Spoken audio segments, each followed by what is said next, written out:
The Subcommittee on Housing and Insurance will come to order. Without objection, the chair is authorized to declare a recess of the committee at any time. This hearing is titled Home Ownership and the Role of the Secondary Mortgage Market. Without objection, all members will have 5 legislative days within which to submit extraneous materials to the chair for inclusion in the record. I now recognize myself for 4 minutes for an opening statement.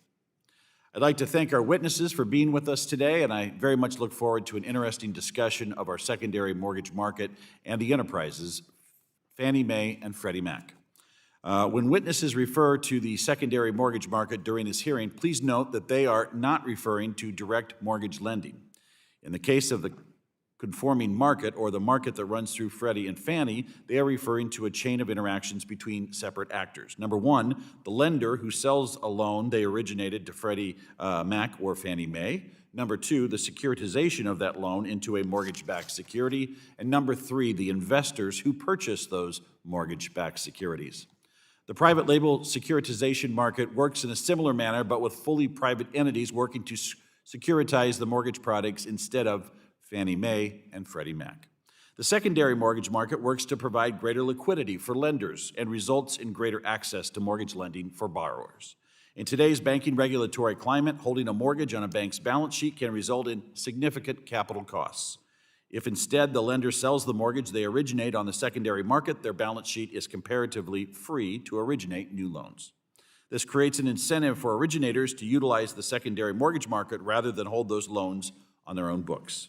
Next, I'd like to touch on the origin of the enterprises.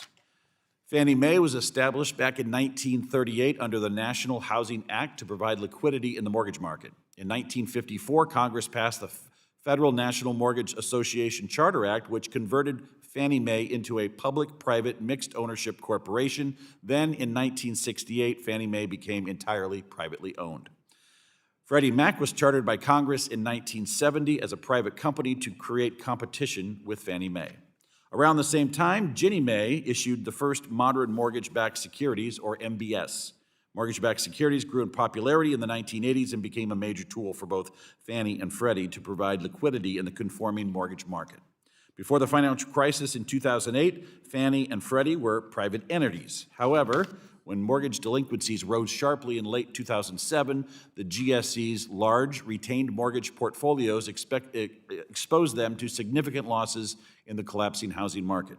Congress enacted the Housing and Economic Recovery Act of 2008, which created today's FHFA and provided the government with the authority to provide further support to the enterprises.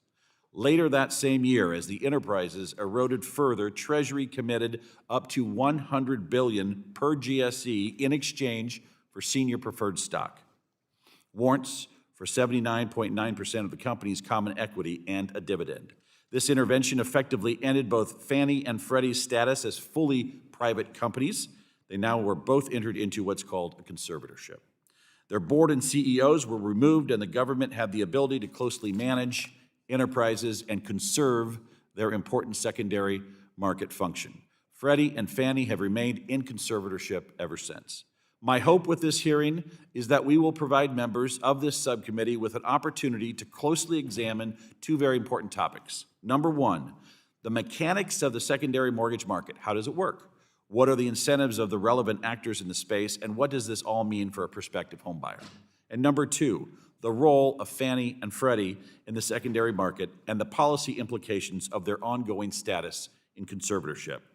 Keen observers of this committee may note something unusual about the structure of this hearing. There is no legislation noticed to our discussion today. The lack of legislation noted to this hearing was an intentional choice. While there are absolutely important policy issues to be discussed regarding the secondary mortgage market and GSEs, I felt it was imperative that we begin our subcommittee's work by focusing on the underlying subject matter. With that, I yield my time back. I now recognize the ranking member of the subcommittee, Mr. Cleaver, for 4 minutes for an opening statement. Thank you very much, Mr. Chairman. Today's hearing will examine home ownership and the role of the secondary mortgage market. Unlike the primary mortgage market, where lenders issue loans directly to borrowers, the secondary market consists of loan originators selling existing mortgage to third parties to replenish their capital. Selling loans in the secondary market provides the liquidity to issue additional mortgages in the primary market. These transactions also distribute mortgage-related risk across the wider financial system. Though largely unknown to most Americans, the secondary mortgage market is the driving force of our housing system. It ensures access to affordable home ownership, and this hearing is an opportunity for this committee to look deeper into the mechanics of the secondary mortgage market. The market depends on public confidence, stability, and adequate oversight by Congress and the administration. The fact that it is unnoticed by the average American means that it is functioning. The hearing also provides an opportunity to assess the responsibilities of secondary market participants and whether they are being filled. I had a great working relationship with the former FHFA Director, Sandra Thompson, who I found thoughtful, open to dialogue, and unwavering in her commitment to affordable mortgage access. Recently, FHFA and the administration's unpredictable announcements have generated great uncertainty. Many of these announcements have been made without supporting analysis or involvement from Congress. There's now some great uncertainty regarding the long-term prospects of the enterprises and their impact on capital markets and home ownership. All of this has taken place against the backdrop of one of the most severe housing crises the United States has ever had. I have emphasized that any future framework should ensure that enterprises remain a reliable source of affordable mortgages throughout all markets. To ensure responsible reforms, directors I'm proud of the committee's thoughtful work in advancing access to housing through the passage of the Housing for the 21st Century Act. That would not have happened without the leadership of Chairman Flood, Chairman Hill, and Ranking Member Waters. I look forward to the hearing from our witnesses and as we start examining these issues in the secondary mortgage market. Thank you, Mr. Chairman. Gentleman yields back. I now recognize the chairman of the full committee, Mr. Hill, for 1 minute for an opening statement. Thank you, Chairman Flood. It's indeed, as you've both said, homeownership is the cornerstone of the American dream. A well-functioning financial system and access to reasonable mortgage rates are essential to making that dream achievable for more families across our country. The government-sponsored enterprises, particularly Fannie Mae and Freddie Mac, play a crucial role in providing critical liquidity to mortgage originators and enhancing the mortgage affordability through the operations of the secondary market. While Fannie Mae and Freddie Mac were created to support housing finance, history has shown that poor decisions, inadequate oversight, and unchecked mission creep can impose serious costs for taxpayers and the broader economy. As housing affordability challenges persist nationwide, it's critical that Congress take a wide-eyed view of the role the GSEs play in the current market and how they're promoting stability, access to credit, and responsible risk management. I thank the chair, look forward to today's panel, and yield back. Chairman yields back.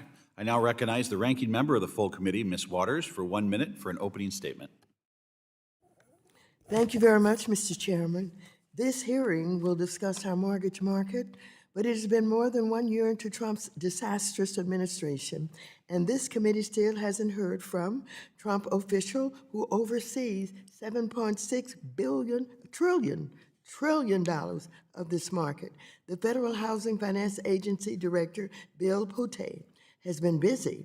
He's been pushing absurd 50-year mortgages, weaponizing Fannie and Freddie, to going after Trump's political enemies, but completely failing to do what he was appointed to do, make housing more affordable for Americans. Our country is facing an affordable housing crisis and needs competent leadership, but Pulte is proving anything but competent. I hope today's witnesses share how Congress can restore the dream of home ownership. Thank you, and I yield back. Gentlelady yields back. Today, we welcome the testimony of Mr. Michael Bright, the CEO of the Structured Finance Association. We welcome Mr. Robert Broeksmit, the President and CEO of the Mortgage Bankers Association, Dr. Norbert Michel, the Vice President and Director of the Center for Monetary and Financial Alternatives at the Cato Institute and Dr. Sharon Cornelissen, the Director of Housing at the Consumer Federation of America. We thank each of you for taking the time to be here. Each of you will be recognized for 5 minutes to give an oral presentation of your testimony. Without objection, your written statements will be made part of the record. Mr. Bright, we'll begin with you. You are now recognized for 5 minutes for your oral remarks. Thank you. Chairman Flood, Ranking Member Cleaver, Chairman Hill, Ranking Member Waters. My name is Michael Bright, and I am the CEO of the Structured Finance Association. Thank you and your staff for inviting me today and for holding a hearing on such an important topic. I have been engaged in the secondary mortgage market from several angles over the course of my career. For 7 years, I traded agency MBS and the interest rate derivatives necessary to hedge these securities. After the financial crisis, I came to Washington and worked for Senator Bob Corker, managing banking and housing policy issues. I then worked at the Milken Institute, where we wrote about secondary mortgage market reform. Prior to SFA, I was acting president at Ginnie Mae for 2 years, and I have been conducting advocacy on this issue at the Structured Finance Association, or SFA, for the past 7 years. SFA was formed in 2013 with the goal of convening the many diverse institutions involved in securitization, including consumer and commercial lenders, data providers, auto and equipment finance companies, rating agencies, law firms, trustees, banks, and very importantly, end investors. This structure forces SFA to convene all parties, both those involved with the creation of a fixed income security, such as a mortgage-backed security, and those who invest in them. Since SFA represents all participants in a transaction, long-term financial stability in the mortgage market, as well as other markets, is a core principle of ours. The American secondary mortgage market is an incredibly complex ecosystem.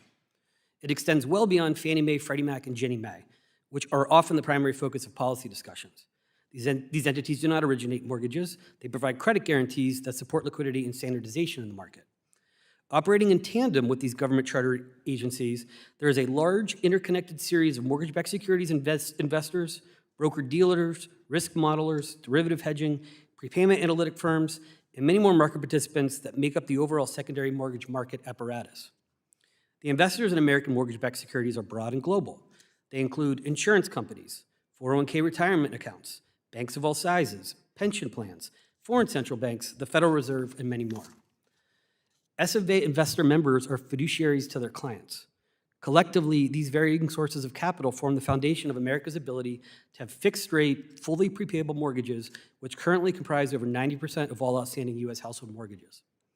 One essential connection between the secondary market and individual borrowers is the to-be-announced, known as the TBA market, which allows borrowers to lock in an interest rate before their loan closes. This market extends through the life of the mortgage, where servicers and investors must manage the highly complex risk associated with prepayments when rates fall and extension risk when rates rise. This is an incredibly impressive market that is made possible by SFA and MBA members, their firms in a variety of capacities. SFA not only represents the ecosystem for agency MBS, but also the private label security or PLS market. Since 2008, that market has undergone enormous change. The most important evolution has been to ensure that underwriting practices are safe and sound. At SFA, we say bad loans make bad securities, good loans make good securities. A lesson from the fact that pre-crisis failures in mortgage underwriting were the primary contributing factor to the collapse of certain bonds. Policies such as the ability to repay rule, risk retention, QM definition, oversight of servicing standards, and full documentations of loans have all helped to create a PLS market that serves millions of Americans without direct taxpayer risk. There are further regulatory reforms to this market that I would be happy to discuss with you today. In conclusion, thank you again for this hearing and for your attention to this topic. SFA looks forward to working with all of you as you continue to focus on these markets and housing issues in the United States. Thank you. Mr. Broeksmit, I hope I'm saying that right. You are now recognized for 5 minutes for your oral remarks. Thank you, Chairman Flood, Ranking Member Cleaver, Chairman Hill, Ranking Member Waters, and members of the subcommittee. Thank you for the opportunity to testify before you today on behalf of the Mortgage Bankers Association. My name is Bob Broeksmit, and I serve as MBA's President and Chief Executive Officer. I am a certified mortgage banker with more than 40 years of experience in real estate finance. I have held positions in virtually all aspects of the mortgage business, from loan processing and underwriting to secondary marketing and servicing.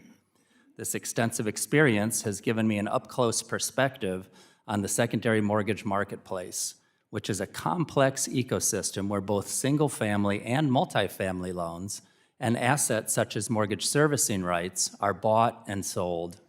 A sizable percentage of newly originated mortgages are sold by lenders, be they depositories, non-banks, or other capital sources, into the secondary market, where they are packaged into mortgage-backed securities, or MBS, and sold to investors. Many participants utilize the secondary market, most notably Ginnie Mae, Fannie Mae, and Freddie Mac, to help make mortgage credit more widely available to borrowers across America by freeing up capital that can be used to issue new mortgages.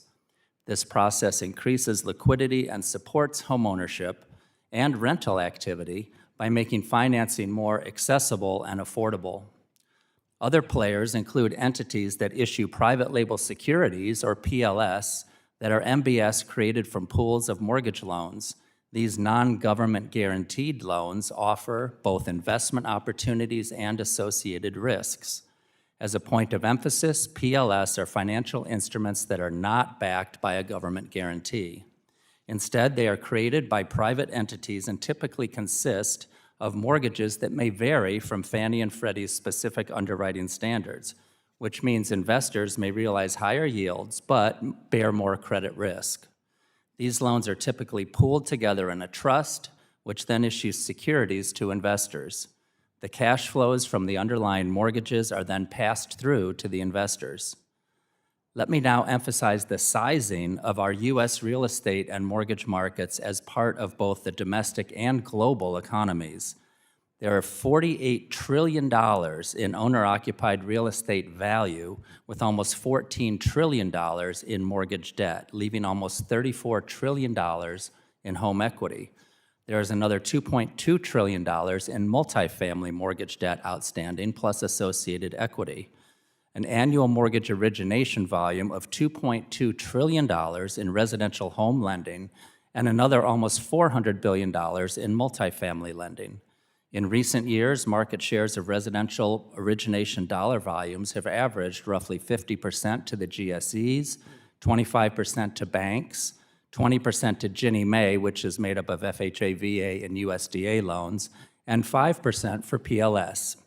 Market shares of multifamily origination dollar volumes have averaged 40% to the GSEs, 5% to FHA, with the remainder covered by banks, life insurance companies, and commercial mortgage-backed securities. There was an average MBS trading volume of $351 billion per day in 2025. All of these executions have led us to an average U.S. homeownership rate of 65.3%, which has held steady, including amongst younger cohorts. The American mortgage market is unique given the degree to which 30-year fixed-rate, fully amortizing prepayable mortgage loans play such a large role.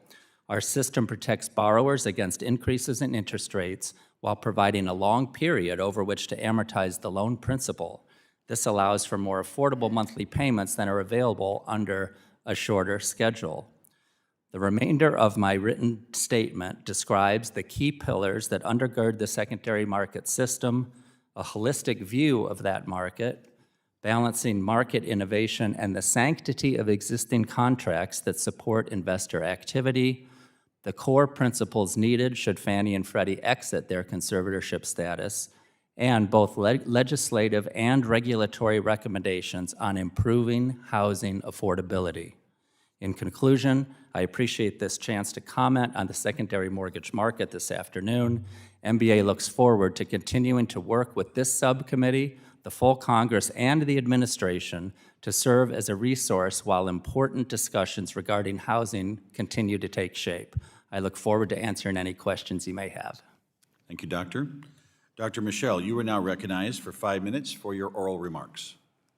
Chairman Flood, Ranking Member Cleaver, Chairman Hill, Ranking Member Waters, members of the committee, thank you for the opportunity to testify today.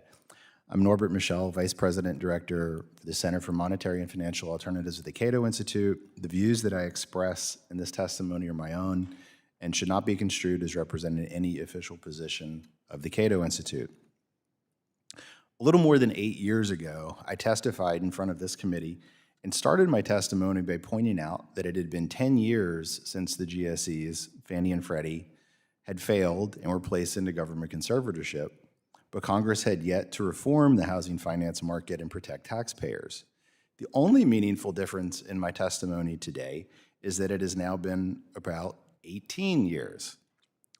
By continuing to leave the government-backed duopoly of Fannie and Freddie in place, expanding their reach or merging them into a monopoly, Congress would again be perpetuating one of the worst parts of the current housing finance system, the same one that imploded in 2008. And as I said 8 years ago, Americans deserve better.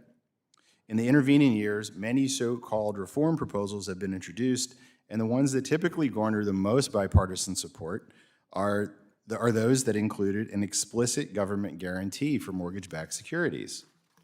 That mechanism would simply mean that the federal government would begin explicitly guaranteeing the principal and interest payments on otherwise private investments and forcing borrowers to pay for it, all for no real public purpose because there has been no market failure. Still, advocates of these guarantees promote them as necessary for creating a sustainable housing finance system. The truth, though, is that history clearly shows that these guarantees are not necessary to sustain the housing market. During the 5 decades leading up to the 2008 financial crisis, the United States achieved a stable rate of homeownership of approximately 64% without explicit guarantees. The only major deviation from that rate was when misguided policies were enacted with the express intent of arbitrarily raising the ownership rate to 70% by increasing the use of the implicit guarantees. Predictably, that scheme did not work well, and it ended in spectacular failure. And there's no doubt that the constant expansion of implied taxpayer guarantees through the GSEs helped to create excessive debt, leading to, leading to the 2008 crisis. Doubling down by making these guarantees explicit is destined to end at least as poorly. There's also no doubt that the people in the housing finance sector want to receive government guarantees for their business. Who wouldn't? But that desire is not a sufficient reason to provide those guarantees, and the truth, again, is that they are not necessary because robust homeownership was established in the United States long before the government became so heavily involved in the housing market. From 1949 to 1968, the year Fannie was allowed to branch out into purchasing non-government insured mortgages, government-backed home loans never accounted for more than an annual share of 6% of the market in any given year. Yet that homeownership rate then was 64%, which is very close to the rate that we have now. There simply is no compelling need from either existing or potential homeowners' perspective for these guarantees. Borrowers and lenders like to take risks because it provides the possibility of a future financial reward. That's what occurs in financial markets every day. Shifting these financial risks onto taxpayers is what increases systemic risk and makes financial crises more likely. And I fear that Congress has forgotten this lesson, even though it was crystal clear in 2008. So, for the sake of completeness, shifting financial risks onto taxpayers relieves investors of caring about what is in their portfolio. It creates excessive leverage. It creates overbuilding. It puts upward pressure on home prices, not downward, and possibly to unsustainable levels. It is therefore almost inconceivable that Congress would still contemplate repeating this mistake rather than moving as far away from the GSE system as possible. Thank you for your consideration, and I'm happy to answer any questions you may have. Thank you very much. Dr. Sharon Cornelissen, you are now recognized for 5 minutes for your oral remarks. Chairman Flood, Chairman Hill, Ranking Member Cleaver, and Ranking Member Waters, thank you for the opportunity to testify here today. My name is Sharon Cornelissen, and I'm the Director of Housing at the Consumer Federation of America. And CFA is one of the nation's leading consumer groups in the country, and we represent around 250 consumer groups across the nation. So this hearing is about homeownership and the role of the secondary mortgage market. But at its core, it's about the question of whether the institutions that Congress created to promote affordable homeownership, namely the GSEs and FHFA, are being deployed to that purpose today, or if that purpose has been undermined over the last year by actions taken by FHFA. Congress created Fannie Mae in 1938 and Freddie Mac in 1970 in order to make homeownership more attainable across the nation. They are GSEs, which means government-sponsored enterprises, which means that they are unique public-private hybrids. While they, before 2008, they were privately capitalized, they also enjoyed significant public subsidies. And in exchange, Congress put a public mission in place to make sure that the GSEs reach all markets, including rural markets and underserved urban markets, and also serve the mortgage needs of underserved consumers, namely low and moderate income homebuyers. It put in place FHFA in 2008, and it gave FHFA two responsibilities, namely to oversee the safety and the soundness of the GSEs and prevent against excessive risk-taking, and two, to oversee and promote the mission of the GSEs, including by making mortgage credit broadly available. Over the last year, however, we have seen FHFA move away from that mission. You know, there's a lot of examples that I could mention here, but we've seen them reduce the housing goals that have taken away GSE-backed mortgage access from an estimated 177,000 working families in the United States. We've seen a significant rollbacks of fair housing, which has only made our housing crisis worse for renters and home buyers. And we've seen a glut of policy proposals, back and forth of different ideas, including the 50-year mortgage, portable mortgages, and conflicting ideas about the future of Fannie and Freddie, these really important institutions to the US economy, which has generated deep uncertainty for industry, for investors, but also for consumers. I think we can all agree here today that homeownership is simply too unaffordable. So in order to tackle that, we need ambitious housing policy, and including housing policy that really leverages the GSEs for all of their potential and what they can do for American homeownership. So I will end here on three priorities. First, I just want to establish that Fannie Mae and Freddie Mac are working really well, and they've functioned really well over the last 18 years of conservatorship. We don't need to fix what isn't broken. In any planning for the future of Fannie and Freddie, we should be very careful. Congress should be involved. We should prioritize a strong and independent regulator, and we should put consumers first. That means maintaining long-term, low mortgage rates and maintaining broad access to mortgage credit, which is why we put the GSEs in place to begin with. Second, FHFA should actually leverage its actual policy tools to promote affordable mortgage, to promote affordable homeownership. This means reinstating the affordable housing goals as they were before to really ensure mortgage credit is broadly available for working families, but also take its position to actually drive innovation at Fannie and Freddie and innovate mortgage products that make mortgage credit more broadly available. Think about mortgages for manufactured housing, for example, for small dollar mortgages, or to support mortgage lending by CDFIs. And then third and finally, I would urge Congress to not forget about the federal home loan banks. This is another GSE that FHFA regulates and another GSE that Congress put in place to promote affordable homeownership and access to credit. However, they've lost their way over the last few decades. Congress currently only requires the federal home loan banks to devote 10% of their net income every year towards affordable housing programs. If Congress were to raise that minimum from 10% to 30%, that would mean that an additional $1.2 billion could go to affordable housing construction and down payment assistance every year. This additional $1.2 billion would not compromise the safety and soundness of the federal home loan banks because they have been very profitable over the last few decades, including making $6.4 billion just in 2024. The gentlelady's time has expired. I will now turn to member questions. I recognize myself for 5 minutes for questioning. Mr. Bright and Mr. Broeksmit, I think the benefits of a liquid and stable secondary MBS market are often not noticed by homebuyers.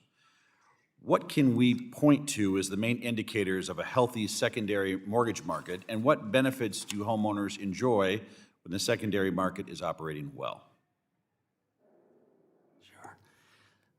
Mr. Chairman, I don't think many people in this room or in this country understand what a rarity it is to have 30-year fixed rate prepayable mortgages available in all parts of the country through all economic cycles. And that is precisely what this system permits. And we need to be careful about how we tinker with it, given the incredible importance of that feature to our economy. Yeah, no, I agree. I mean, we're talking about how it's been 18 years since conservatorship, and can we do comprehensive reform?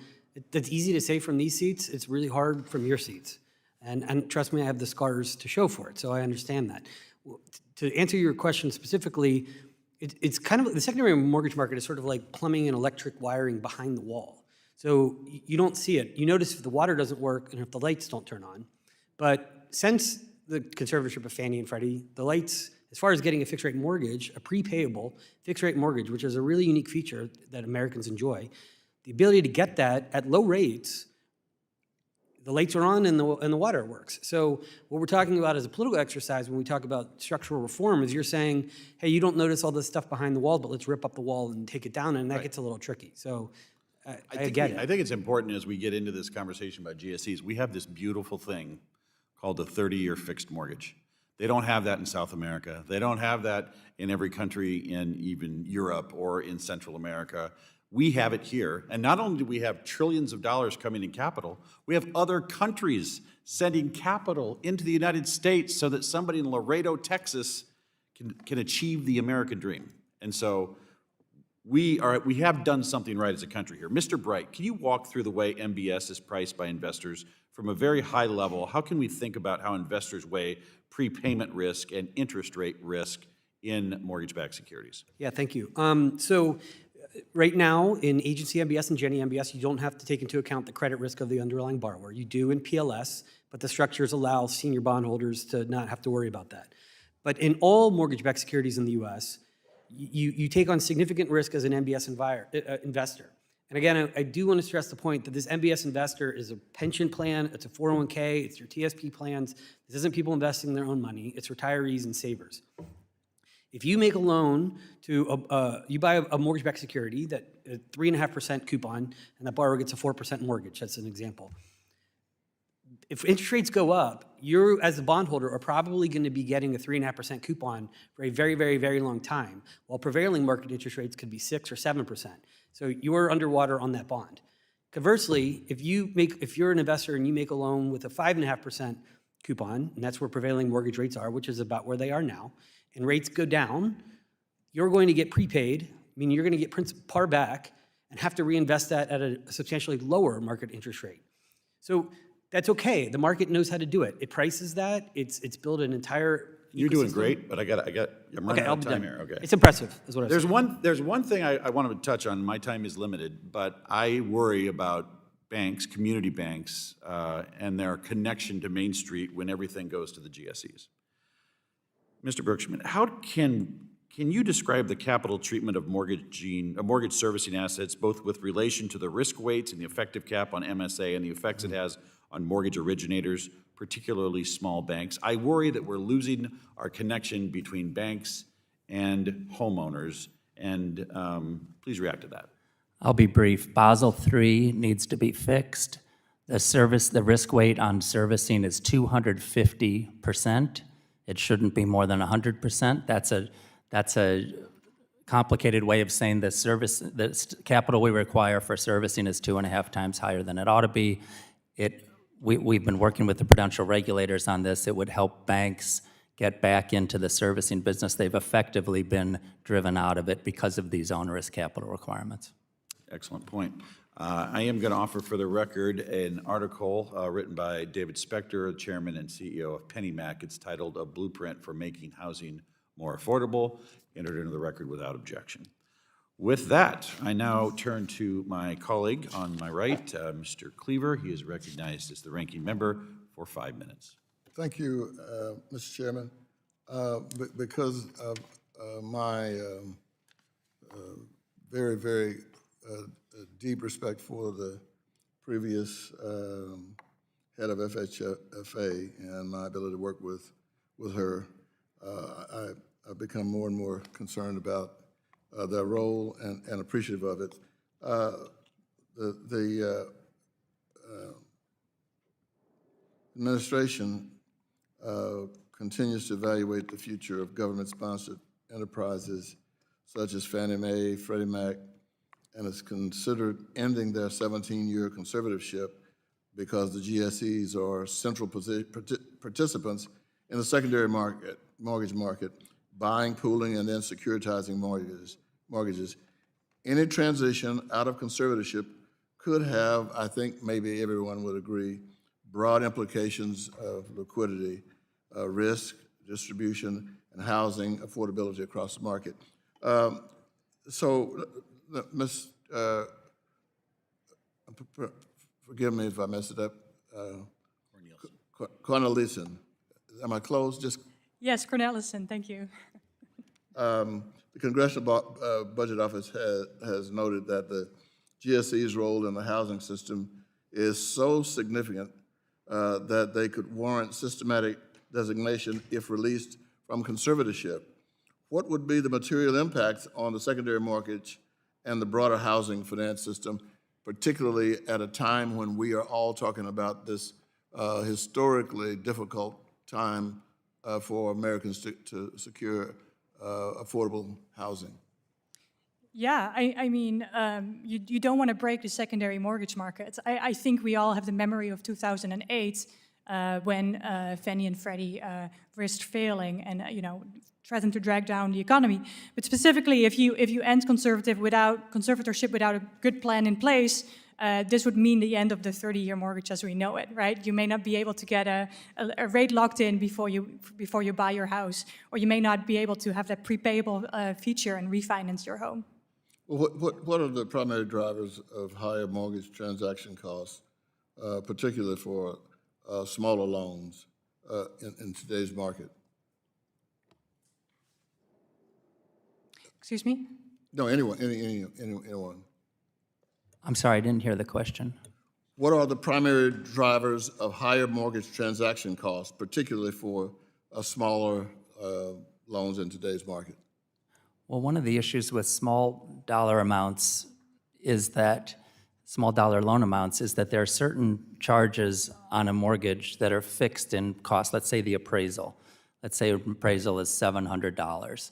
Well, if you're buying a $500,000 house, that may not be that big an obstacle, but if you're trying to buy a $40,000 house, that could be a couple percentage of the purchase price. So there are things like that that are fixed regardless of the loan amount, and that's really a barrier for small dollar loans. Thank you. I yield back, Mr. Chairman. Gentleman yields back. The gentleman from Arkansas, the chairman of the full Financial Services Committee, Mr. Hill, is now recognized for 5 minutes. Thank you, Chairman Flood, and again, thanks for this expert panel, and it's very, very good to have your expertise restored and renewed on the subject of the government-sponsored enterprises. Mr. Bright, I want to start with you. We're going to play Fannie and Freddie Jeopardy. And let's play, you want to play for $1 trillion? Let's play for $1 trillion. Are the government-sponsored enterprises or the GSEs, is Fannie Mae and Freddie Mac, are they public companies or private companies? Their stocks do trade on the pink sheet. So they were public companies and their stock is still available to purchase on the pink sheets. Is that a fair description? That's correct. So do they have capital standards set by the U.S. Treasury, by the federal government? Yes, there's a capital framework that's been in place since 2022. Mm-hmm. And would you say the two enterprises, based on your knowledge about their financial statements, are they undercapitalized against that or overcapitalized? They are definitely, they are not at the requirements of that 22 proposal by a couple $100 billion. By a couple $100 billion? About that, yeah. About $200 billion undercapitalized. Is that maybe a consensus view? I think that I can. So if they're $200 billion undercapitalized, and yet I read periodically on social media that someone thinks that they want to do an IPO, even though you've already established that they're already public companies. So what's the largest IPO that you can think of that's gone public in the world? Saudi Aramco. Saudi Aramco, about how much was that? 28 billion-ish? Yeah, I think, I'd say somewhere around $30 billion. It's a big number, but it's not 200 billion. So my point is that these are public enterprises. They're in conservatorship by the government for 18 years that Dr. Michel noted, that they're undercapitalized $190 billion. So before anybody could consider maybe doing something in raising money from the public, aren't there some other decisions that we have to take into account Like, wouldn't the Treasury Department have to make a concrete decision about how much money they're still owed from the financial crisis or not owed? In other words, have a negotiated settlement on that? Yeah, that would definitely be very important to any prospective new investor in the equity share. And the Treasury's warrants, I think, expire in 2028. So, I mean, there is a clock ticking on that. Is that also right? Yeah, I believe so. There's probably some mechanisms around that, but yeah, you're right. And then the Congress needs to be involved. So the Congress would have to outline, well, what are the missions, oversight, corporate governance, compensation, rules of the road? The Congress also has a view on leaving the conservatorship. Do you agree that we should have a viewpoint on that? 100%, yes. Okay. So that's part of the Jeopardy today. So we'll go to Dr. Michel now because he's a big game show guy, Mr. Chairman. Dr. Michel, is a 50-year mortgage a good idea? I mean, I think that if people want to do that, fine. I don't. Meaning if the private sector wanted to offer it, yeah, so, Fine, yeah. yeah. I agree, that's right.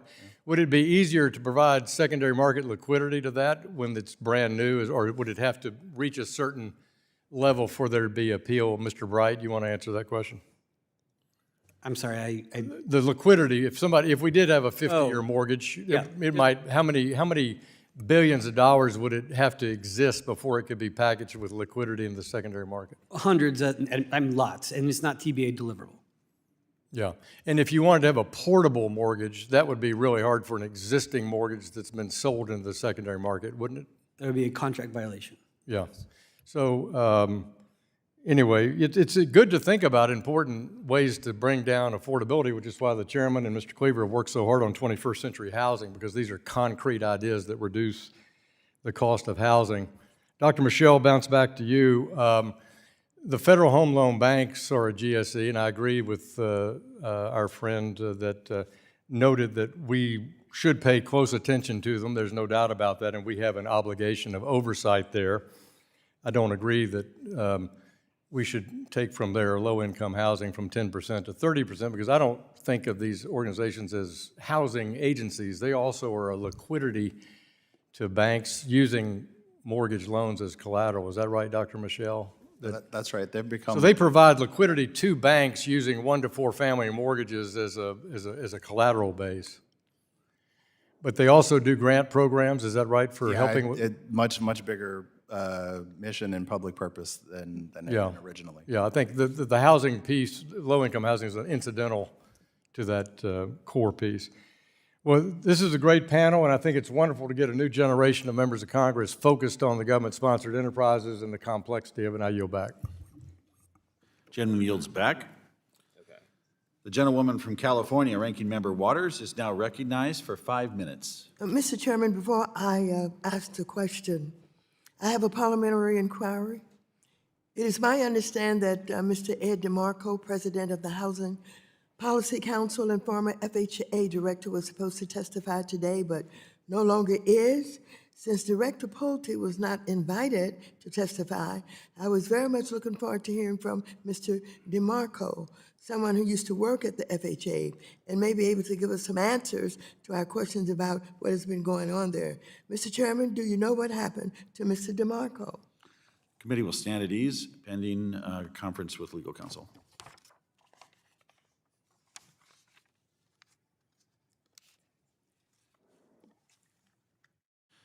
That request you made is not a valid parliamentary inquiry. Do you have a question about the process today? Thank you very much. I'm sorry, your mic's not on. Sorry. What did he say? He couldn't hear you. I'd like to go on with my question now. You may resume. Is that okay? Thank you. We will start your time now. I'm going to direct this question to Dr.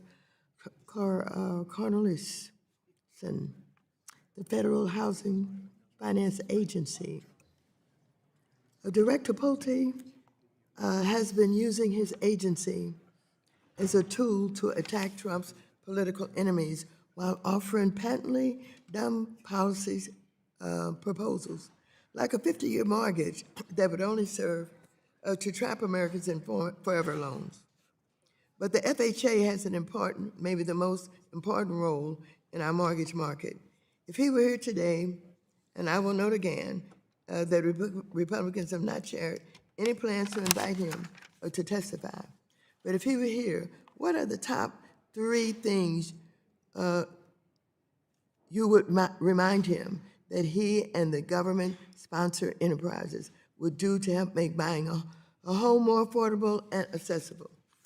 Thank you for your question. I would remind him of the importance of the equitable housing finance plans that he retracted to make credit more broadly available. I would remind him of the importance of the affordable housing goals to truly reach the mission that Congress set for Fannie Mae and Freddie Mac to also serve the credit needs of low and moderate income families.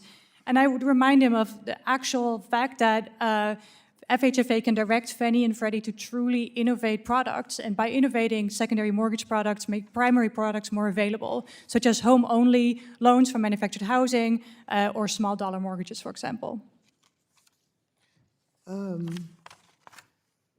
Let me continue. Last year, Director Pulte launched a tip line for reporting mortgage fraud activity, then began investigating and referring to the Department of Justice many people who openly disagreed with Trump and who Trump views basically as political enemies. This includes New York Attorney General Letitia James, Federal Reserve Board Governor Lisa Cook, and more. Even the Government Accountability Office has opened an investigation into Pulte's actions. Several Trump cabinet officials, and apparently even Trump himself, reportedly may have committed mortgage fraud.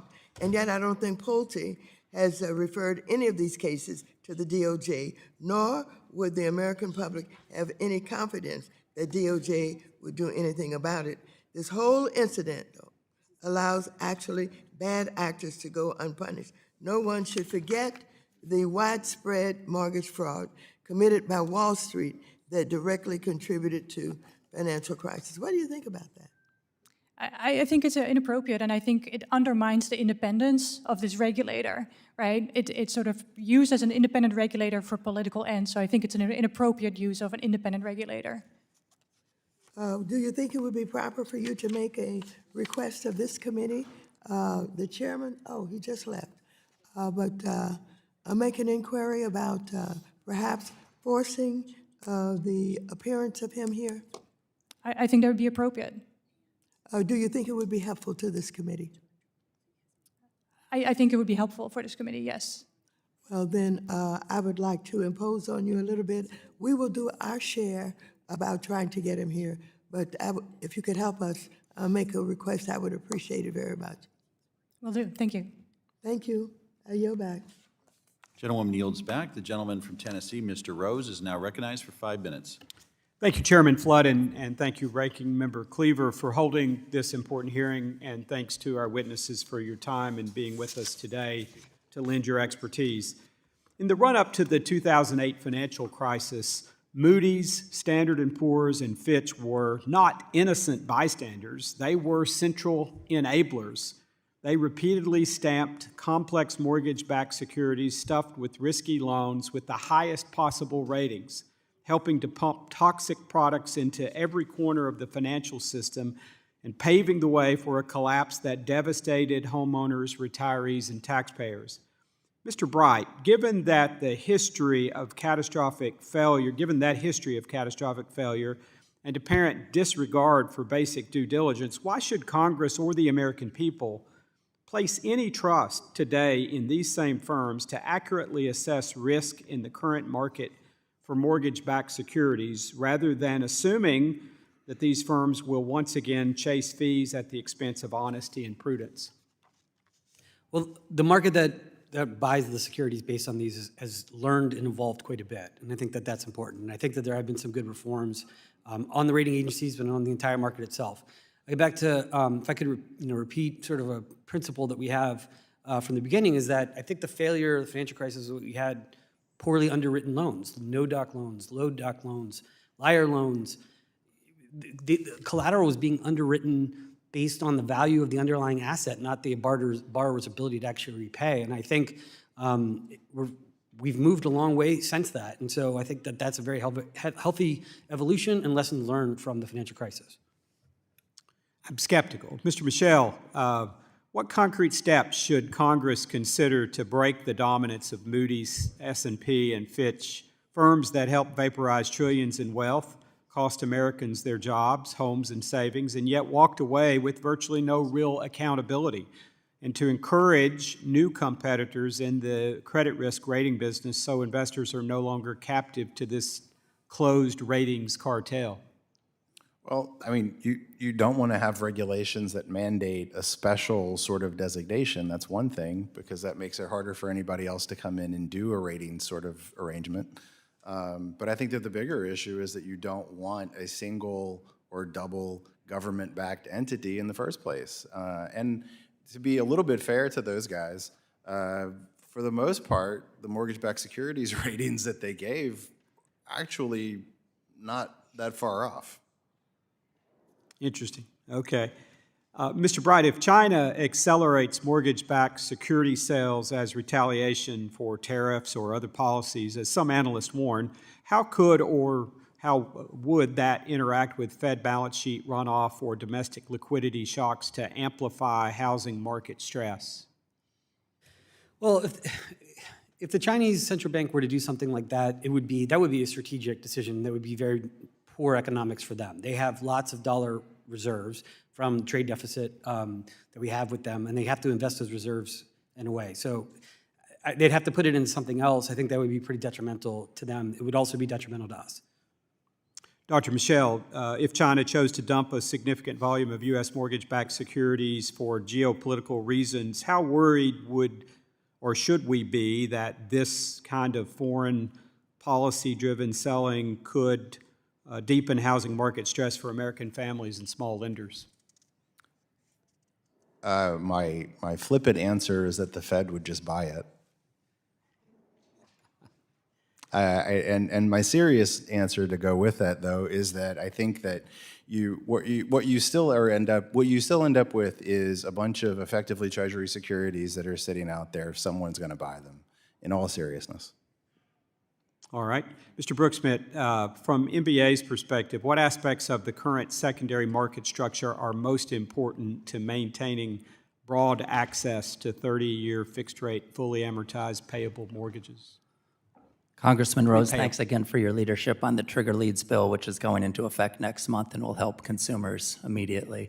We think that a level playing field among all types of lenders in accessing the secondary market is a critical part of this. So whether you're a small bank or a large independent mortgage banker, you should have the same terms available. The terms should be based on the credit of the loan, not on the volume of the loans sold to the GSEs.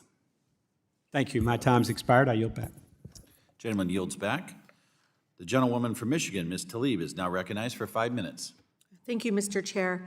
In Metro Detroit, the average home owned by one of my black neighbors is worth 45% less than an average home owned by one of my white neighbors. Black residents in my community have long complained that appraisers are undervaluing their homes, and I'm sure you all have heard or saw reports and studies. Under the last administration, FHFA began releasing public appraisal data for the first time. And wouldn't you know it, the appraisal gap between black neighborhoods and white neighborhoods started closing significantly as soon as those reports were made public. However, shamefully, this administration, under this administration, the FHFA has stopped updating that public data and has ended appraisal bias work, which again, under Secretary Fudge was a priority for her. Dr. Cornelissen, can you talk briefly about what impact appraisal gap has on households in the broader market, especially appraisal bias that we continue to see not only in the blackest city in the country, Detroit, but really across the nation? Thank you so much. I mean, we have a longstanding racial homeownership gap in this country, and it still stands at 30%. Mechanisms such as appraisal bias just kind of worsen that homeownership gap and the wealth gap. Specifically, they undermine people's capacity to truly build wealth through homeownership as their asset gets valued lower, but it also can make it more difficult for them to get a mortgage or to refinance, as their mortgage application may be rejected if the appraisal comes in too low. Another troubling change from FHFA is that they have reduced the number of mortgages Fannie and Freddie are expected to buy serving lower and moderate income families. This is a really big decision here. The new enterprise housing goals will mean that over the next 3 years, 177,000 lower moderate income families will no longer receive mortgages that they otherwise would have gotten access to. So, Doctor, can you talk about the enterprise housing goals and how they support working families and what recent changes will mean? I think for the folks listening, my residents, what is this? And then again, the terminology is used in DC, I feel like, is intentional so that they will never fully understand how discriminatory the housing market is.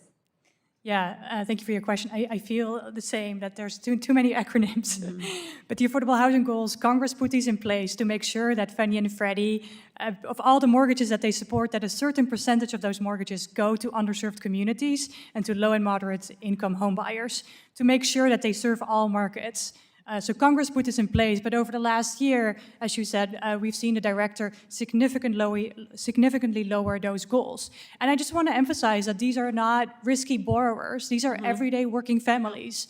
These include firefighters, realtors, paramedics, all kinds of jobs that sort of fit in that bullet of 80% AMI or less. Oh, I know, and it's interesting to see the rent costs go up, and they're able to afford that rent, but if they got a mortgage, they would actually be paying less than they would in rent in many parts of my neighborhoods.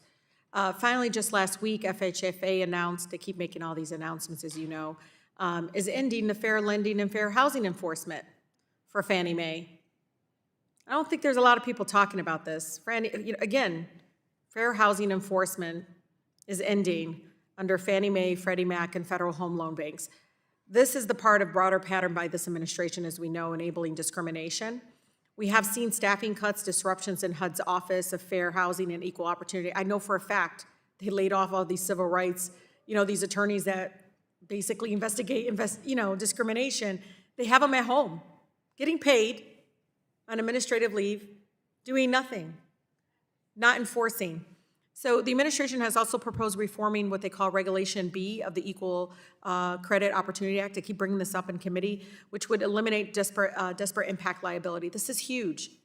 Now the FHFA has announced it is repealing the Fair Lending, Fair Housing, Equity Housing, Finance Plans Regulation. Dr. Cornelissen, what are the consequences for many of our residents in underserved communities across the country and FHFA to step back from ensuring compliance with our fair housing, fair lending laws, and specifically women? Women are overwhelmingly getting discriminated against. Black women, brown women, but women with children are continuing to, again, people looking the other way, not wanting to lend or rent their homes to. Thank you for your question. I think it's a really important issue to raise, and I just want to start by level setting that the Fair Housing Act and fair housing protects virtually every consumer, right? There's a lot of protected classes in there, so it protects you against discrimination based on national origin, on race, whether you're a woman, whether you have kids, based on your disability status. So by taking away these protections, they're making our fair and affordable housing crisis even worse, right? It may mean you... Gentlelady is no longer recognized. Thank you. The gentleman from New York, Mr. Torres, is now recognized for 5 minutes. Thank you, Mr. Chair. Mortgage-backed securities represent the most liquid fixed income market in the world, second only to U.S. Treasuries. The liquidity of the MBS market stems from confidence, and the confidence stems from the implicit government guarantee. And if there is an erosion of the implicit government guarantee, real or imagined, it could conceivably create a crisis of confidence in the MBS market. Is there a risk that the IPO of Fannie Mae or Freddie Mac could compromise the liquidity of the second most liquid market in the world? Mr. Bright? Thank you, Congressman. So we keep one caveat. We keep using the IPO, but I just listened to Fannie's earnings calls today. So they do have shareholders and SEC registration and all that stuff. So you're talking about a capital raise through the capital markets. It depends on so many things. I mean, I would advocate for broad, bipartisan congressional oversight of any change that's structural in that market to ensure that that doesn't happen. Thus far, the market has not reacted negatively to these statements. And so I take that as a good sign. The administration is obviously very focused on interest rates, and so the market is taking that into account. But I can't. Can I interject, though? It seems like the starting point should be do no harm. Sure. Yeah. Fair And enough. so, like, what is the problem Fair. that we're attempting to solve here? Like, is this a solution in search of our problem? I look forward to seeing the comprehensive proposal.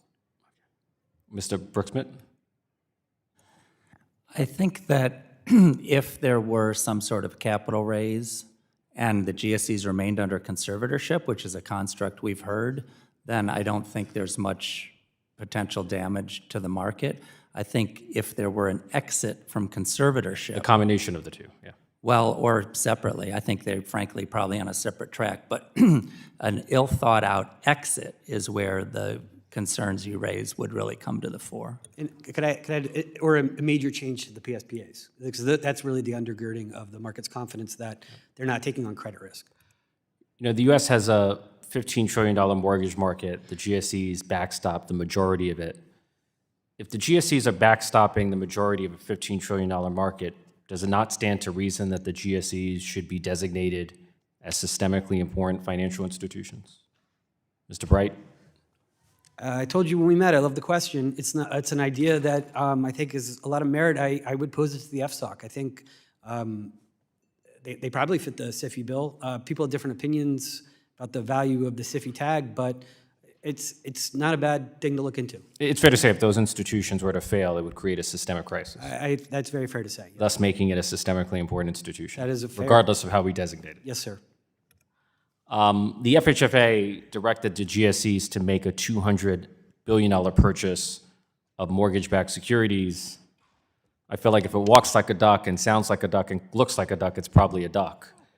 And it's fair to say that a $200 billion purchase of MBS looks a lot like a kind of shadow quantitative easing. Is that a fair assessment? So, in some ways, yes, I see what you're saying, because the stated purpose of it was to lower interest rates. So they had been buying about $10 to $20 billion a month, and the market has been watching that to pull forward the $200 billion with the stated goal of lowering rates. QE had similar objectives, yes. Although in the case of the Fed, QE is typically a response to a crisis. Here we Yeah, have a the $200 Fed- billion purchase in the absence. The Fed did it because it was concerned about deflation and attempting to stop a deflationary cycle. COVID, the great financial crisis. Should there be a statutory cap on the amount of de facto quantitative easing that could be undertaken by the FHFA, or is there a cap? Yes, there is a cap, $225 billion per GSE, and the directive from the administration was simply to get much closer to the cap. They were nowhere near it. And, you know, I think you said earlier that bad loans make bad securities. It's like garbage in, garbage out, right? Garbage loans. So how would you assess the strength of lending standards since the financial crisis in 2008? Definitely much stronger. I think to the extent that any of our members have any concern, we're not calling for a recession. We don't think that's You're necessarily. not calling for a recession? Or? I don't think that's likely in short term, but I think there is some fraying around. I'm against a recession too. So. I'm not advocating for a recession. Sorry, I'm using predictive speak. There's some fraying in subprime sectors of the economy worth watching. My time has receded. Gentleman yields back. The gentlewoman from Texas, Ms. Garcia, is now recognized for 5 minutes. Well, I'm not advocating for recession either, just for the record. But thank you, Mr. Chair, and thank you to all the witnesses for being here this afternoon. Across the country, working families are struggling to keep up with rising housing costs. Between the labor shortage impacted by Trump's immigration crackdown and tariffs that extraordinarily have raised the material costs of building the home has become much more expensive. Builders are scaling back. I see that myself in Houston every time I go home. And every time the housing supply shrinks, families end up paying the price with higher rents and higher mortgages.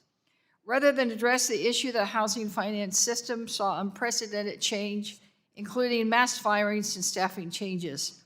One of these changes was the Federal Housing Finance Administration agency's rescission of its advisory bulletin on climate-related risk management.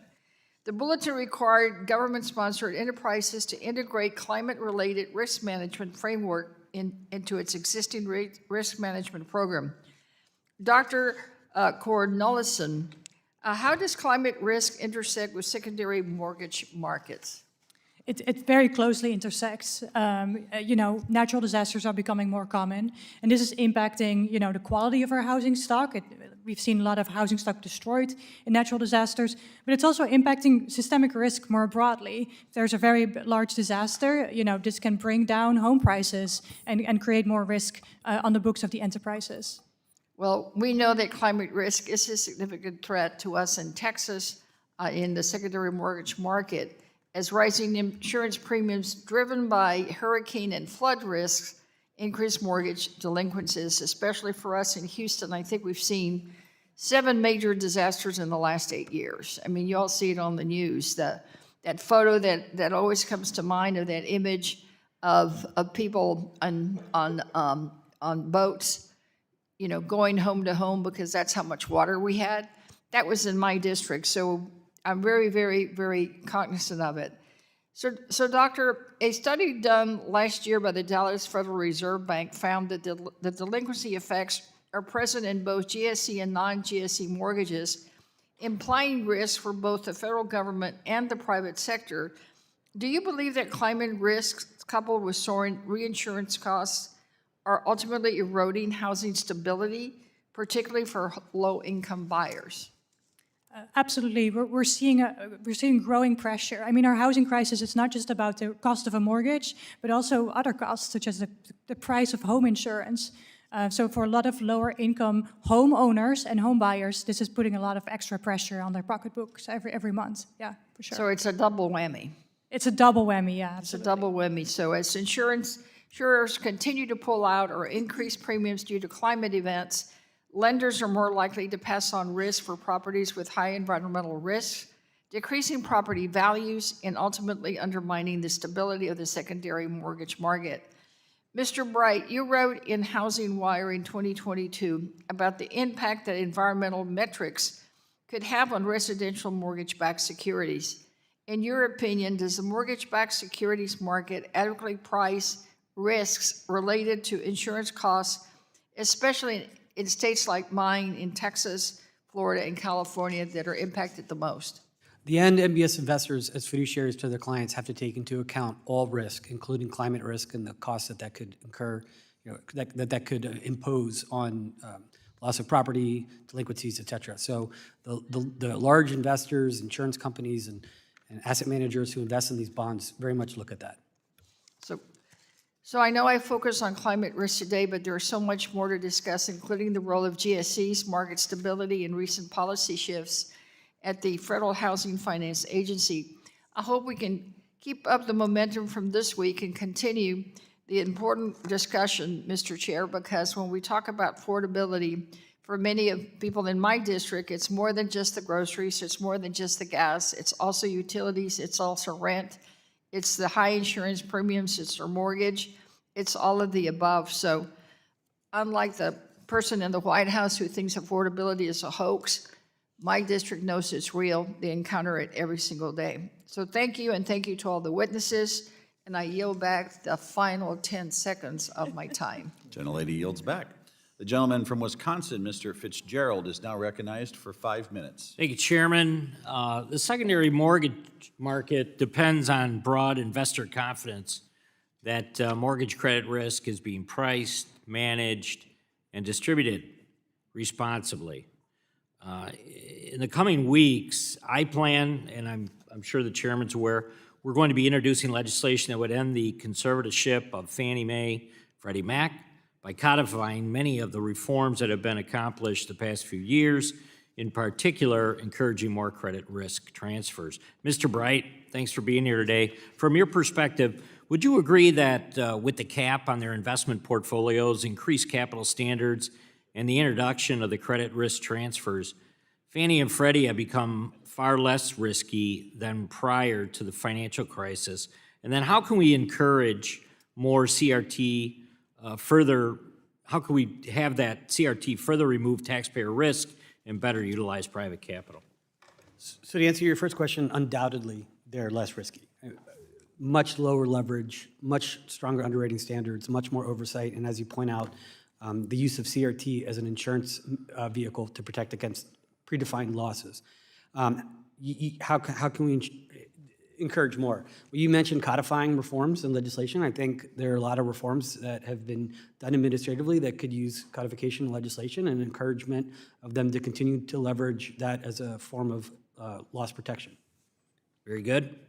Let me ask you another question. Mr. Bright, one aspect of Fannie and Freddie that has not been addressed is the alarming increase in the conforming loan limits, which allows them to purchase mortgages over $1 million in high-cost areas. So what we're trying to do with the bill is tie increases in the loan limits to median income rather than the home price appreciation index, right? I know I'm getting into the weeds here, but so that would, in effect, probably put the rates on a different path and they would increase slower. Can you talk about how this change would bring in probably more capital, more private capital, to the mortgage market, as well as the benefits of that, I guess? There's quite a bit of private capital on the sideline looking to get into the mortgage market. The PLS market is functioning well, and there's more capital to be deployed there. One regulatory change that I would hope you all would encourage would be the SEC to continue looking at amendments to the Reg AB2 framework, which has been in place since 2013 and has really limited the ability to have a public issuance market for mortgage-backed securities that aren't backed by the taxpayer. My understanding is the SEC is looking into it. I would encourage you to do that as well. Being mindful of time, there's a chart that I think speaks volumes, and it's a graph of home prices and a graph of loan limits and then a graph of income over the last 15 years, and you can see these lines. Home prices and loan limits goes up together. Incomes do not. That gap is a problem and is probably contributing to the affordability challenge. Very good, thank you. Mr. Broeksmit, one core part of the bill that I'm working on would establish a utility model framework for Fannie and Freddie. Can you discuss how a utility kind of model, potentially using a return on equity band, could discourage Fannie and Freddie from expanding beyond their, I guess what you'd call their core mission? Sure, we think that a model for a post-conservatorship Fannie Mae and Freddie Mac where their returns are targeted to a range of return on equity would make sense. We want it to be set enough so that there'll be interest in people buying their stock and having them be well-run companies, but with a cap so that they don't stray away from their chartered mission and get into the primary mortgage market, for instance. Yeah, I mean, we're kind of in, that would be uncharted territory, so we're assuming, but you're confident that that's what the impact would be? Well, I think that we think that Congress's involvement in any ultimate release would put guardrails in terms of what activities they could pursue, which would complement the utility model. Very good. Thank you. I yield back, Chairman. Gentleman yields back. The gentlewoman from Colorado, Ms. Pedersen, is now recognized for 5 minutes. Thank you, Mr. Chairman. It must be fun to run the committee. I miss those days. I welcome everyone. Thanks so much for being here. We know that the skyrocketing housing costs are really fundamentally about the housing supply. We have to build more housing, but you all play such a critical role and perspective in making sure that we have a well-functioning secondary mortgage market to ensure that lenders can make loans more affordable. So I want to first start out with the industry perspective and hear from Mr. Bright and Broeksmit. The secondary market is critical to facilitating homeownership and the stability of our financial system. And I think it's important that any major efforts here should involve Congress and be bipartisan so that they're durable. Do you agree that GSE reform, significant policy changes to the secondary market, or any attempt at releasing Fannie and Freddie from conservatorship should be done in a bipartisan way, working with Congress so we can have a system that is resilient to economic and political conditions? We can start with you, Mr. Bright. Yeah, I think congressional bipartisan involvement in this issue is critically important. All right, can I hear from you, Mr. Broeksmit? Yes. Hey, wow, that was concise. Let's shift to the consumer perspective, and want to thank Sharon Cornelissen. I'm so sorry, we're all butchering it. We're trying though. Trump and the FHFA director have pushed several concerning ideas regarding the secondary market, and we've heard a lot about the 50-year mortgage. I'm deeply concerned that something like this, that might sound good on its face, would actually lead people further into debt, and homeowners won't be able to build equity in these products. Would you like to expand further on how this would negatively impact consumers? Yeah, absolutely. I mean, if you sign up for a 50-year mortgage, your monthly payment may be a little lower, so maybe $50 a month lower. But even in just 10 years of the loan, you end up paying $50,000 more in interest payments, right? So it really undermines people's ability to build wealth through homeownership. I also want to point out that the average first-time homebuyer today is 40 years old. So if you sign for a 50-year mortgage, you may still be paying mortgage payments well into your retirement. Thank you for that. Do you have anything else that you'd like to expand on what some real solutions are? I mean, I've mentioned this before, but I think really thinking about the actual capacity of Fannie and Freddie to lead the market. They have a lot of capacity to really set standards for the US mortgage market and come up with products that make mortgage finance more broadly available. I think a way to really expand shared equity financing, for example, for nonprofit shared equity products could be a great idea. Helping CDFIs do more mortgage lending and get better access to the secondary market for what are usually kind of unusual products, right? They don't really meet the sort of typical Fannie and Freddie loan, but helping them get better access to the secondary market. And then finally, I mentioned it before, but I think there's a lot of bipartisan support here too for thinking about ways to expand financing for manufactured housing through a mortgage. To help consumers access that housing stock as well. Thank you for adding to that. We're running out of time, but Mr. Bright, what are some of the top 3 suggestions for ways that the GSEs can better support access and affordability? So Fannie has this Home Ready program, I think it's called. That's kind of an interesting program. I'd look at that. It involves, I think, a $2,500 rebate to first-time home buyers and allows for a very low down payment.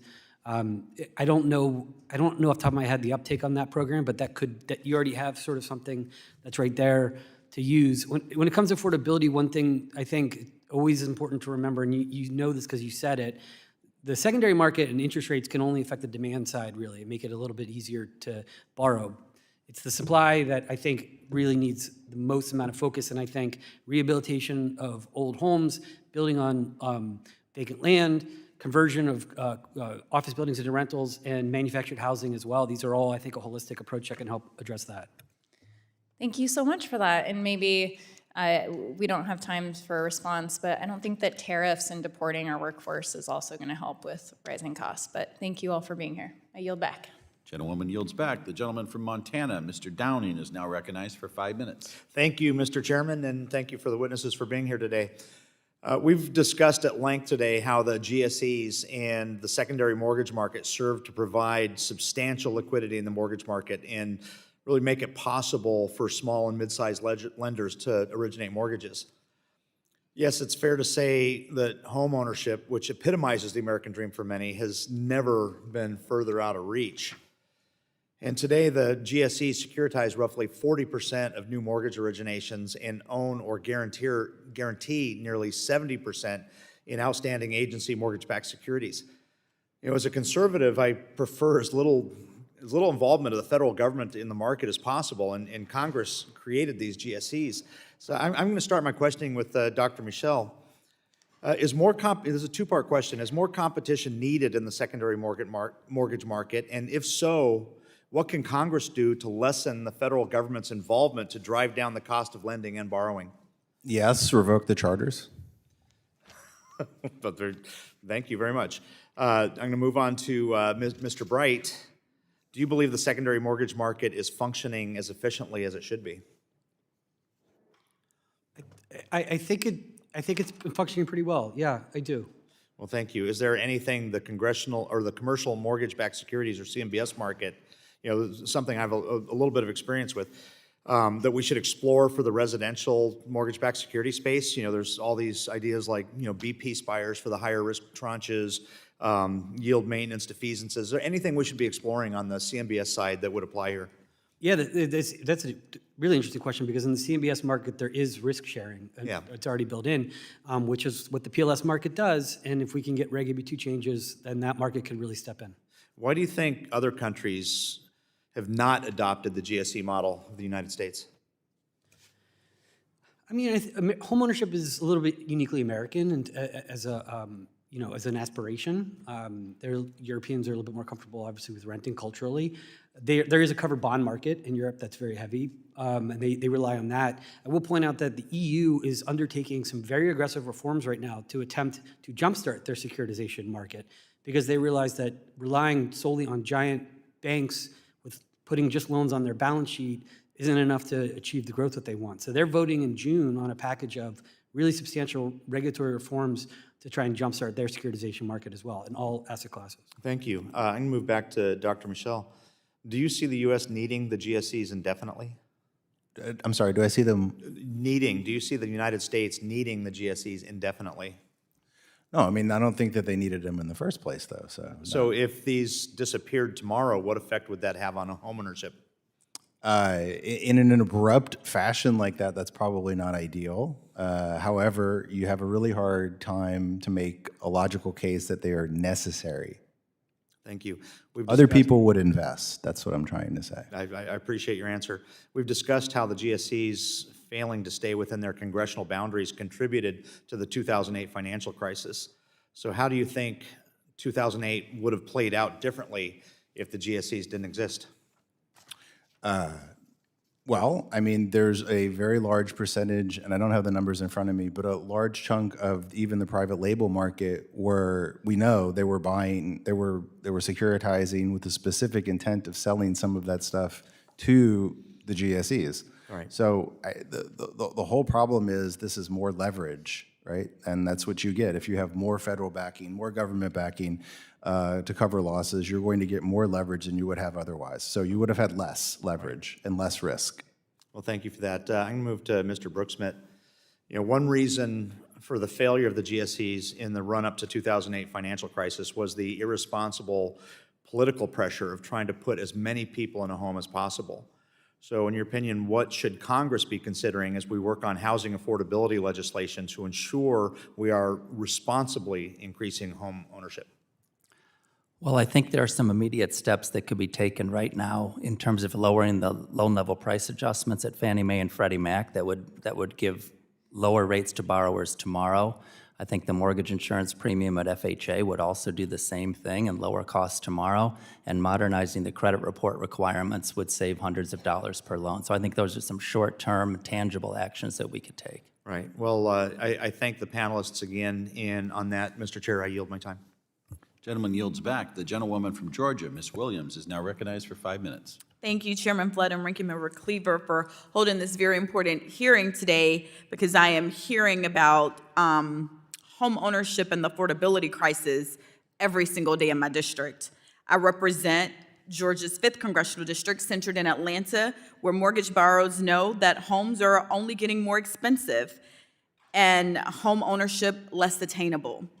Yesterday, had I had the opportunity to ask witnesses, I would have asked about the Trump administration's plan to have Fannie and Freddie sell off stock and unwind the conservatorship relationship, which has protected our housing market since the crash of 2008. But I didn't get that opportunity, so let's have that conversation today. To better understand how deregulation of the government-sponsored enterprises will impact the secondary mortgage market, and most importantly, folks trying to buy a home. Dr. Cornelissen, if the GSEs lose their implicit guarantee, how do you anticipate this would impact the secondary mortgage market? Well, if they lose their guarantee, investors will demand higher returns on MBS because they perceive more risk. That would drive up mortgage rates and make home ownership even more out of reach for people. even more out of reach, which is wow to me when this isn't just my district that is facing this crisis, it's across the country. So we should all be concerned about this. Dr. Cornelissen, how does the current secondary mortgage market and the relationship between community banks and GSEs impact housing affordability and consumer protection? I mean, at this point, all lenders sort of have equal pricing when they want to when they're trying to sell their mortgages to the GSEs, and it's something that MBA has really emphasized as something that needs to be protected in the future too, for any kind of future plan for the GSEs. Thank you. And to follow up on that, finally, as we see movements towards GSE reform coming from the White House, how should Congress contemplate ingraining protections for borrowers into any change in the relationship between our government and the GSEs? I think it's very important that as Congress gets involved, that they're thinking about ways to really make sure that FHFA is the sort of well-staffed, independent regulator that we need in order to make sure that the GSEs stay safe and mission-focused. So I would urge Congress to definitely focus on FHFA. And I also want to mention the CFPB here, right? We're talking about the secondary mortgage market, but ultimately this is premised on the safety of the primary mortgage market. So we also need a safe and strong regulator to make sure mortgages are safe, and so we need the CFPB as well. Yeah. Safe, strong, independent regulator that is actually advocating on behalf of the American people. Because as I've stated, this isn't just an issue in my district, in Atlanta, back home in Georgia. This is an issue that is nationwide. Our homes is one of the most expensive things that we will ever invest in our lifetime. Most people, the most expensive thing that we'll invest in. And in my district, where I work daily to close the racial wealth gap, this is something that is extremely important to me. Thank you to our witnesses today, and I look forward to working with you as we continue to lower the cost of home ownership and make it more attainable for more Americans. Mr. Chairman, I yield back. Gentlelady yields back. The gentleman from South Carolina, Mr. Timmons, is now recognized for 5 minutes. Thank you, Mr. Chairman, and thank you to the witnesses for being with us today. Today's hearing gives us an important opportunity to examine the structure and function of the secondary mortgage market and why it has been such a critical part of expanding access to mortgage credit for American families. Fannie Mae and Freddie Mac play a central role in that system, and when they operate within clear guardrails, they help sustain a stable and effective housing market. History also reminds us that when the GSEs grow too large or assume excessive risk, taxpayers in the broader financial system can be exposed. Striking the right balance remains a key consideration for policymakers as we look ahead. One of the most significant structural changes to the GSE model since 2008 has been credit risk transfer. Before turning to outcomes, it is important to understand what credit risk transfer is and how it functions and how much risk it actually shifts away from the GSEs. Mr. Bright, for members who may not work day-to-day in the mechanics of housing finance, could you explain what credit risk transfer is, when it emerged, and the problem it was intended to address in the aftermath of the financial crisis? Yeah, thank you. CRT, I'm not sure the exact year, but this was post-conservatorship. I would want to say maybe 2011. The FHFA director at the time began looking for other ways to safely protect Fannie and Freddie from delinquencies. So credit risk transfer is essentially a security that you sell that has a predetermined definition of when it would pay out. So for example, you sell a bond, Fannie would sell a bond to a credit investor. They would put money in a pot that Fannie has access. If borrowers in the underlying reference pool go 120 days delinquent, Fannie at that point has to buy the loan out of the mortgage-backed security and put it on its own balance sheet, exposing it to risk. But in a CRT transaction, it also can dip into that cash as loss protection for itself. So I think it is a very important part of a series of ways of protecting yourself. It's sort of like the metaphor I use is saying don't use CRT, only have equity capital will be kind of like saying don't buy fire insurance on your house, just have the value of your house sitting, that much cash sitting in a savings account. Sure, that sounds really nice, but that's really expensive and you can't really do it. So you need both. You need money saved in an account and you need insurance against predefined risk. Thank you for that. These programs were designed to strengthen the secondary mortgage market, reduce the GSE's footprint, and promote long-term stability. Recently, however, some observers, including former Freddie Mac CEO Don Layton, have raised concerns that the use of CRT has declined, potentially increasing risk at the GSEs. Mr. Bright, again, drawing on your experience across the industry, do you believe CRT remains an important tool for protecting taxpayers and maintaining a stable secondary mortgage market? And are we doing enough to ensure these programs remain efficient and consistent over time? I think CRT is an important tool, and I know that Mr. Layton has a lot of personal pride in their development. He's a friend of mine, so I'm sure his writing was very good. But yes, I think they're an important tool. Thank you for that. Finally, I want to ask about GSE cash window. It was originally designed as a safety valve to ensure that community lenders who do not have the scale or resources to access complex securitization markets could still sell loans and continue serving their borrowers. While that role remains important, there are growing concerns that the cash window is being used more broadly than originally intended. Heavy reliance on it can allow lenders to sidestep the pricing discipline and quality checks that exist in the private market. Because individual loans are combined into large pools, weaker underwriting can be harder to identify, and incentives for careful risk management are reduced. This reliance can also leave lenders vulnerable when policies change. For example, the FHFA's 2021 volume caps showed how quickly access to the cash window can be limited, cutting off a primary source of liquidity for lenders that had not developed alternative market channels. At the same time, this approach can concentrate more risk on the GSE's balance sheets and ultimately on taxpayers. Mr. Broeksmit, do you believe the GSE cash window has drifted away from its original mission of supporting small lenders? And are there steps policymakers or regulators should consider to ensure it remains a true backstop rather than a primary outlet for risk? We think the cash window is a critical part of the way that lenders interact with Fannie Mae and Freddie Mac so that they could sell loans one by one rather than securitizing them. And we also think there's more Fannie and Freddie need to do to show you in the Congress that there's a level playing field between the cash window and their MBS purchases. Their annual reports to Congress on the G fees, for instance, need to go into more detail on this to prevent just the kinds of things you cited. Thank you for that, Mr. Chairman. I'm out of time. I yield back. Gentleman yields back. The gentlewoman from Oregon, Ms. Bynum, is now recognized for 5 minutes. Thank you, Mr. Chairman, and thank you to our witnesses this afternoon for joining our committee today. It's no secret that homeownership is out of reach for far too many Americans, and I'm glad to have the opportunity today to talk about how we can fix that. Part of the problem is mortgages just aren't affordable or accessible.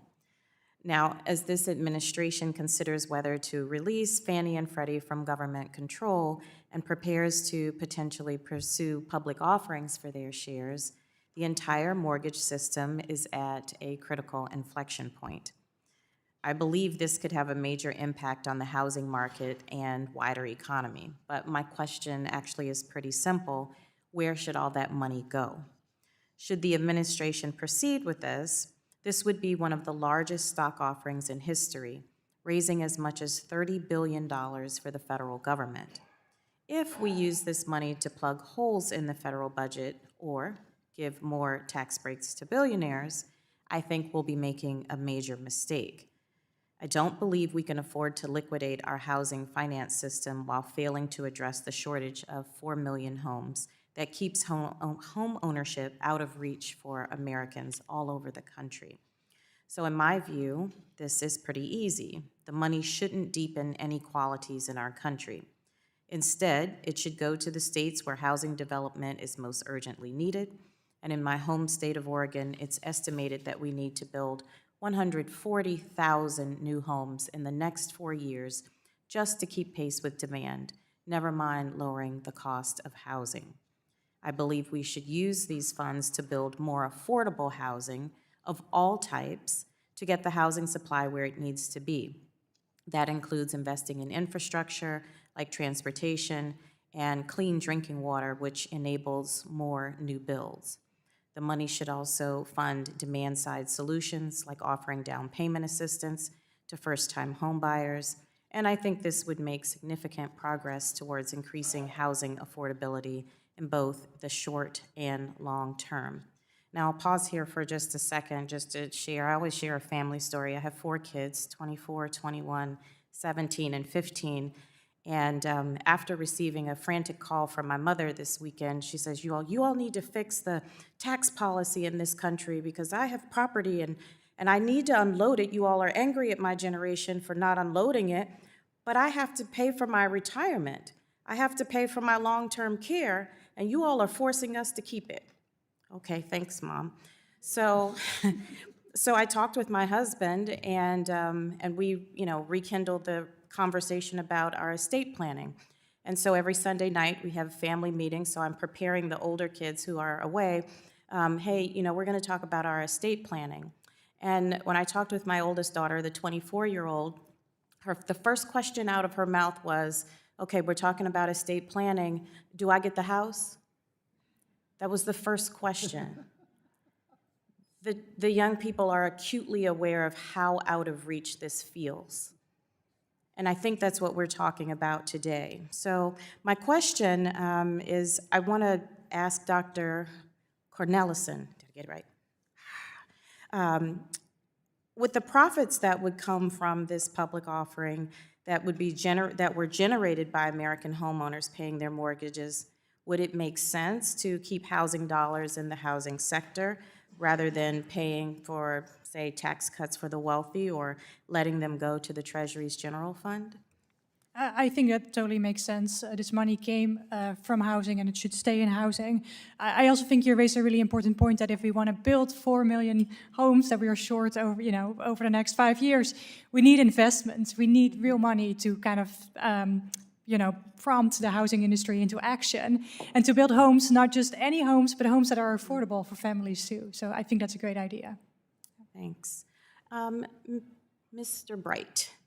So what do you make of this idea if the administration is willing to buy up $200 billion in mortgage-backed bonds to bring down mortgage rates?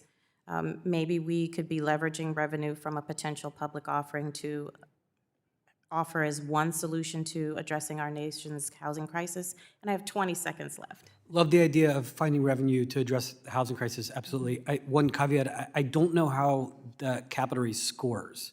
Okay. So because Treasury is selling an ownership stake that comes with warrants with it. So I don't know that it scores as $30 billion as revenue. I just flagged that. All right, thank you. Thank you, Mr. Chair. I yield back. Gentlewoman yields back. Now the gentleman from California, Mr. Liccardo, who is also going to be honored by Habitat for Humanity for his work in housing tonight, is now recognized for 5 minutes. Thank you, Mr. Chair, and congratulations as well on your award, and thank you. I just want to note that Congresswoman Bynum's mom also called my office as well. She's a very effective lobbyist, but she's tough. Mr. Broeksmit, I appreciate that your members are deeply engaged in our battle to try to make housing more affordable for home buyers. I know that there's also an opportunity for us as we think about expanding housing supply, which I know is at the core of all this, of enabling and empowering homeowners to become home providers. And in cities like Vancouver, we see as many as a third of the single-family parcels have an ADU, an accessory dwelling unit or backyard home. And I saw that opportunity when I was mayor of San Jose to try to see how we could incentivize folks to build ADUs of their own, working with the private sector who had prefabricated and modular units that were more affordable. And so we streamlined our permitting and enabled folks to get a permit in a day online. And we were very proud of ourselves as we watched the number of permits a year go from about 15 to more than 800 in just a couple years. And suddenly we were seeing that this was a significant source of new housing. As we were patting ourselves on the back for this great success, then we went back and looked at whether or not we were actually getting housing after these permits were getting issued. And anecdotally, about half the homeowners I talked to said, we can't build because we can't get financing. And certainly we've seen studies, for example, at the Urban Institute, where it indicates that roughly 2/3 of the ADUs that are getting built are really getting built or financed with liquid assets. And we know for most homeowners that's just not attainable. And so as we think about those many moderate income or homeowners with perhaps not nearly enough equity to be able to finance the construction of a backyard home, we're mindful as we reached out to a lot of lenders that there are a lot of challenges for lenders in lending in this space.